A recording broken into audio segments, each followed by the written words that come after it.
ಶ್ರೀ ಹನುಮಾಯ ನಮಃ. ಶ್ರೀ ಹನುಮಾಯ ನಮಃ. ಶ್ರೀ ಹನುಮಾಯ ನಮಃ. ಶ್ರೀ ಹನುಮಾಯ ನಮಃ. ಶ್ರೀರಾಮಾಯ ನಮಃ. ಶ್ರೀ ಸೀತಾಯ ನಮಃ. ಶ್ರೀ ಲಕ್ಷ್ಮಣಾಯ ನಮಃ. ಶ್ರೀ ದುರ್ಗಾಯ ನಮಃ. ಶ್ರೀ ದುರ್ಗಾಯ ನಮಃ. ದುರ್ಗಾಯ ನಮಃ. ದುರ್ಗಾಯ ನಮಃ. ಎಲ್ಲರೂ ಶ್ರೀ ಹನುಮರ ಆಶ್ರಯ ತಗೊಂಡ್ರ? ವಿಚಾರ ವೀಕ್ಷಕರೇ, ನಿನ್ನೆ ಸಾಯಂಕಾಲದಿಂದ ನನ್ನ ದಿನಚರಿ ಏನಾಯ್ತಂದ್ರೆ, ನಾನು ರಾತ್ರಿ 8 ಗಂಟೆವರೆಗೂ ರಾತ್ರಿ 8:30ವರೆಗೂ ಕರಿಬಸವೇಶ್ವರ ದೇವಸ್ಥಾನದಲ್ಲಿ ತುಂಬಾ ಕಷ್ಟದಿಂದ ಜನಗಳು ಬಂದಿದ್ರು. ಆರೋಗ್ಯ ಸಮಸ್ಯೆ, ಇನ್ನಿತರ ಸಮಸ್ಯೆಗಳಿಂದ ತುಂಬಾನೇ ಇಲ್ಲಿ ಜನ ಕಷ್ಟದಲ್ಲಿದ್ದವರು ಬರ್ತಾರೆ.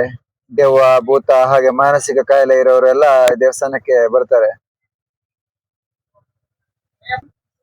ಅಂತವರಿಗೆಲ್ಲ ಆಶೀರ್ವಾದ, ಮಾರ್ಗದರ್ಶನ ಮಾಡಿ ಮುಗಿಸ್ಲಿಕ್ಕೆ 8:30 9 ಗಂಟೆ ಆಯ್ತು ವೀಕ್ಷಕರು. ನಿನ್ನೆ ಸಾಯಂಕಾಲ ಅಷ್ಟು ಮುಗಿಸಿ ನಾನು ಸೀದಾ ಹೊರಟೆ. ಅಲ್ಲಿಂದ ಒಂದು 5 ಕಿಲೋಮೀಟರ್ ದೂರ ಹೋಗಿ ಮರದ ಬುಡದಲ್ಲಿ ರೆಸ್ಟ್ ಮಾಡಿದೆ. ಒಳ್ಳೆ ನಿದ್ದೆ ಬಂತು, ಒಳ್ಳೆ ಗಾಳಿ ಬರ್ತಾ ಇತ್ತು, ಜನರಿಂದ ದೂರ ಇದ್ದೆ. ಅದಾದ್ಮೇಲೆ ಏನಾಯ್ತು ಗೊತ್ತಾ? ಅದಾದ್ಮೇಲೆ ನಾನು ಮತ್ತೆ ಹೋಗಿ ಆ ತುಂಗಭದ್ರಾ ನದಿ ಇದೆ ಎಲ್ಲಿ ರಾಣೆಬೆನ್ನೂರು ಕರಿಬಸವೇಶ್ವರ ದೇವಸ್ಥಾನದಲ್ಲಿ ಉಕ್ಕಡಗಾತ್ರಲ್ಲಿ ತುಂಗಭದ್ರಾ ನದಿ ಇದೆ. ಅಲ್ಲೋಗಿ ಸ್ನಾನ ಮಾಡಿದೆ. ಒಳ್ಳೆ ರುಚಿಯಾದ ನೀರು ಹರಿದು ಬರತ್ತ ವೀಕ್ಷಕರೇ. ಆ ನೀರಲ್ಲಿ ಸ್ನಾನ ಮುಗಿಸಿ ಇಲ್ಲೊಂದು ಹನುಮನ್ ದೇವಸ್ಥಾನ ಇದೆ, ಎಲ್ಲಿ ಜಪ, ಪಾರಾಯಣ, ನನ್ನ ದೇವರ ನಿತ್ಯ ಕರ್ಮಗಳನ್ನೆಲ್ಲ ಮುಗಿಸಿ ಈ ಒಂದು ವಿಡಿಯೋನ ಮಾಡೋಣ ಅಂತ ಮಾಡ್ತಾ ಇದ್ದೇನೆ.